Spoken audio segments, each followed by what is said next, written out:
కోరుకుంటాను. రైతులు గడిచినా, కూలీలు గడిచినా, వ్యాపారులు గడిచినా, ఉద్యోగస్తులు గడిచినా, మహిళలు గడిచినా, పురుషులు గడిచినా, పెద్దవాళ్ళు గడిచినా, చిన్నవాళ్ళు గడిచినా, ఎయిర్పోర్ట్ లో, రైల్వే స్టేషన్ లో, కాలేజీలో, యూనివర్సిటీలో, బస్ స్టాండ్ లో, సినిమా హాల్లో, స్టాల్లో, మాల్లో ఎక్కడ 10 మంది కలిసిన అంతా ఒకే మాట, కాంగ్రెస్ పోవాలి, బీజేపీ రావాలి, నరేంద్ర మోడీ ప్రధానమంత్రి కావాలని వాళ్ళ యావత్ దేశం అంతా కూడా కోరుతాం. అందుకని వాళ్ళ ఆంధ్రప్రదేశ్ లో కూడా మోడీ ప్రపంచం ఇస్తూ ఉంది, చంద్రబాబు నాయుడు యొక్క గాలి వేస్తూ ఉంది. ఈ ప్రపంచంలో ఈ గాలి రెండు ఒకటైతే తప్పనిసరిగా దానికి విశ్వాసం ఉందని చూస్తూ ఉన్నారు. శ్రీకాకుళం, విశాఖపట్నం, అలాగే పశ్చిమ గోదావరి, తూర్పు గోదావరి ఎక్కడికి వెళ్ళినా సరే జనమంతా మోడీ గారు ప్రధానమంత్రి కావాలి, చంద్రబాబు నాయుడు గారు ముఖ్యమంత్రి కావాలని కోరుతూ ఉన్నారు. అందుకని మీరందరూ కూడా ఈ ఎన్నికల్లో మనం ఈ సందేశాన్ని తీసుకెళ్లాలి. దేశం ఎదుర్కొన్న సవాళ్ళకి మోడీ సమాధానం చెప్తారు. మోడీ అంటే 3D decisive dynamic development Modi అంటే అది మోడీ యొక్క నాయకత్వం. అలాంటి నాయకుడు ఇవాళ గుజరాత్ లో అభివృద్ధి పదవులు అక్రమంగా నిలిచాడు. ఇవాళ గుజరాత్ లో కరెంటు కోత లేదు, 24/7 కరెంట్. అక్కడ గుజరాత్ లో కరెంటు పోదు, ఆంధ్రప్రదేశ్ లో కరెంటు రాదు అని జనం అంతా అనుకునే పరిస్థితులు చూస్తాం. భయంకరమైన కరెంటు కోత ఇవాళ రాష్ట్రంలో, భయంకరమైన కరెంటు కోత. ఇన్నేళ్లు పరిపాలించిన రాజశేఖర రెడ్డి, ఇన్నేళ్లు పరిపాలించిన రోసే గారి తర్వాత కిరణ్ కుమార్ రెడ్డి, వీళ్ళని అడగండి, బాబురాజు గారిని అడగండి, ఏమో ఎందుకు కరెంట్ ఇవ్వలేకపోయారు? గుజరాత్ లో కరెంట్ ఇస్తున్నారే, మధ్యప్రదేశ్ లో ఇస్తున్నారే, ఛత్తీస్గఢ్ లో ఇస్తున్నారే, గోవాలో ఇస్తున్నారే, ఆంధ్రప్రదేశ్ లో మీరు ఎన్నేళ్లు ఆ రామారావు గారు పరిపాలించిన, చంద్రబాబు గారు పరిపాలించిన కొద్దిపాటి సమయం తప్పితే మిగతా టైం అంతా కాంగ్రెస్ పరిపాలించింది. ఎందుకు మన యొక్క కరెంటు సమస్యలు పరిష్కరించలేకపోయింది? ఎందుకు నీటి సమస్యలు పరిష్కరించలేకపోయింది? ఆఖరకు పాలకొల్లు కానీ, నరసాపురం కానీ ఈ ప్రాంతాల్లో మంచినీటి సమస్య, మరుగుదొడ్డ సమస్య, అలాగే అనేక రకాలైన సమస్యలు మన ముందున్నాయి. దీనికంతా కారణం వాళ్ళు చెప్పాల్సిన అవసరం ఉంది. కాంగ్రెస్ కి వైఎస్ఆర్ కాంగ్రెస్ పై తేడా లేదు. అది తల్లి కాంగ్రెస్, ఇది పిల్ల కాంగ్రెస్. ఈ తల్లిమాటాలు వాళ్ళ ముందున్న కార్యక్రమం 2 కార్యక్రమాలు పేద ఇదే కార్యక్రమం. నిలబడే అభ్యర్థులు ఎవరిని వ్యక్తిగతంగా ఎవరు తెలుసు నా స్థాయిలో జరిగే విషయాలు కాదు. కానీ మీరు గమనిస్తే వాళ్ళ అభ్యర్థులు గమనిస్తే జైలు పెట్టు మామూలు చెప్తున్నారు. మేమంతా క్లాస్ పెట్టారు.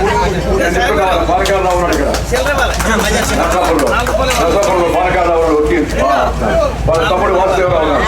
మామూలుగా వీళ్ళు నా క్లాస్ పెట్టి అంటారు కనబడితే. ఆ పాలకొండలో మంగయ్య నాయుడు ఉన్నాడు, సీఎం నాయుడు, నేను నా క్లాస్ పెట్టి అంటారు. ఇప్పుడు వాళ్ళు కనబడితే వైఎస్ఆర్ నాయకుడు ఒకరికొకరు మన జైలు పెట్టరా అని చెప్పారు. అలాంటి వాళ్ళని అసెంబ్లీకి పార్లమెంట్కి పంపిద్దామని మనం ఆలోచిస్తాం. మిత్రులారా, మేము కూడా జైలుకి వెళ్ళాం. ఎమర్జెన్సీలో జైలుకి వెళ్ళాను నేను. ఇందిరాగాంధీ నేతృత్వాన్ని వ్యతిరేకిస్తూ 17 నెలల పాటు జైల్లో ఉన్నాను. జయాంధ్ర ఉద్యమంలో ఆంధ్ర రాష్ట్రం ప్రత్యేకం కావాలని చెప్పని ఈ నరసాపురం కూడా వచ్చాను. నేను వచ్చినట్టు కాదు, అప్పుడు జైల్లో ఉన్నాను నేను. ఆ జైలుకి పోవడం వేరు, వీళ్ళు పోతున్నట్టుగా జైలు వేరు. వీళ్ళు పోతే ఐఏఎస్ ఆఫీసర్ కూడా తీసుకెళ్ళారు. ఇంట్లో ఎక్కడ ఐఏఎస్ ఆఫీసర్ తీసుకెళ్ళడం కూడా ఆంధ్రప్రదేశ్. ఇంకొంతమంది జైలుకి వెళ్ళారు ఉన్నారు, మరి కొంతమందికి అమెరికా జైలు రెడీ చేస్తున్నారు. ఇలాంటి పరిస్థితుల్లో మనం ఆలోచించాల్సి, మన వ్యక్తులతో పోరాటం కాదు, వ్యక్తులతో పోరాటం కాదు, విధానాలపై పోరాటం, సిద్ధాంతాలపై పోరాటం, కార్యక్రమాలపై పోరాటం, ఆదర్శాల కోసం పోరాటం, మనం చేసే పోరాటం. మిత్రులారా, ఇవాళ వాజ్పేయి గారు 5 ఏళ్ళు పరిపాలించారు. Air connectivity, rail connectivity, highway connectivity, tele connectivity, digital connectivity, port connectivity, political connectivity Vajpayee గారు దేశానికి ఇచ్చారు. మనందరికీ తెలుసు. ఇంకా మిగిలిన పనులు కూడా ఈ 4 వే హైవే వాజ్పేయి గారు ఇచ్చింది. 50 ఏళ్ల కాంగ్రెస్ రాజ్యంలో 1 వే లేకపోతే నో వే, 5 ఏళ్ల వాజ్పేయి రాజ్యంలో 4 వే హైవే దేశమంతా ఏర్పాటు చేశారు. పోలవరం ప్రాజెక్టు ఇవాళ మనందరికీ వరప్రసాదం నాడు. ఈ అసెంబ్లీలో మన జరిగిన యొక్క మన పార్లమెంట్ లో నోరెత్తి మాట్లాడేవాడు లేకుండా పోయాడు. మీరు గెలిపించిన కాంగ్రెస్ ఎంపీ ఏం చేశారో అడగవలసిన కోరుతా ఉన్నా. ఆంధ్ర ప్రాంతాన్ని విభజిస్తూ ఉంటే విభజన సందర్భంగా ఈ ప్రాంతానికి న్యాయం జరగాలి, సీమాంధ్రకు కూడా మేలు జరగాలని కోరింది ఎవరో మీరందరూ పేపర్ చూశారు, టెలివిజన్ చూశారు. లోక్సభలో తలుపులేసి ప్రసారం ఆపేసి 23 నిమిషాల ప్రసంగాన్ని ముగించారు. రాజ్యసభలో భారతీయ జనతా పార్టీ చెప్పింది, మేము ఇలాంటి వాటిని ఒప్పుకోము, తప్పనిసరిగా చర్చ జరగాలంది. 2 రోజుల పాటు చర్చ జరిగేట్టుగా చూసింది.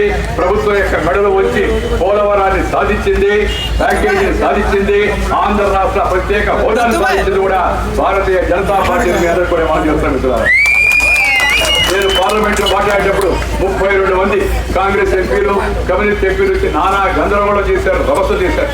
నా జీవితంలో అంత రొచ్చు నేను ఎప్పుడు చూడాలి. నేను అసెంబ్లీలో ఉన్నాను, పార్లమెంట్ లో కూడా ఉన్నాను. పార్లమెంట్ ఇప్పుడు 16 ఏళ్ల నుంచి పార్లమెంట్ లో ఉన్నా, అసెంబ్లీలో 2 పర్యాలు అసెంబ్లీలో ఉన్నా. ఇలాంటి పరిస్థితులు ఎప్పుడు చూడ మాట్లాడుతూ ఉంటే కనీసం మర్యాద లేకుండా సంస్కారం లేకుండా వాళ్ళందరూ 32 మంది నన్ను నానా ఇబ్బంది పెట్టారు. అయినా ఈ ఆంధ్ర ప్రాంతానికి న్యాయం జరగాలనే ఉద్దేశంతో వాళ్ళ బెదిరింపుడికి భయపడకుండా ప్రభుత్వాన్ని గట్టిగా నిలదీశాము. ప్రధానమంత్రి చేత హామీలు పొందాము. కాంగ్రెస్ ప్రభుత్వాన్ని మెడలు వంచి సీమాంధ్రకు ప్రత్యేక ప్యాకేజీ సాధిస్తున్నామని చెప్పి మొదలు పనిచేస్తున్నాం. పోలవరం ప్రాజెక్టు ఇది పూర్తయితే ఇది గోదావరి జిల్లాలకు వరప్రసాదం అవుతుంది. మనకంతా కూడా కొత్తగా 1,00,000 ఎకరాలకు పైగా మెట్ట ప్రాంతాల్లో సాగునీరు వస్తాయి. అదే కాదు, ఈ గోదావరి డెల్టా స్థిరీకరణ అవుతుంది. పైన ప్రాజెక్టు కట్టేస్తారు, అనుకుంటారు గోదావరి కదా, పైన ప్రాజెక్టు కట్టేస్తే పోలవరం జరగకపోతే ఏళ్ల కొరత నర్సాపురానికి కూడా కొరత వస్తుంది, బాలపల్లికి వస్తుంది, భీమవరానికి వస్తుంది, భీమడోలకు వస్తుంది, గుడ్డికి వస్తుంది, అందరికి కూడా వస్తాయి. అందుకే నేను అంత పట్టుబట్టాను.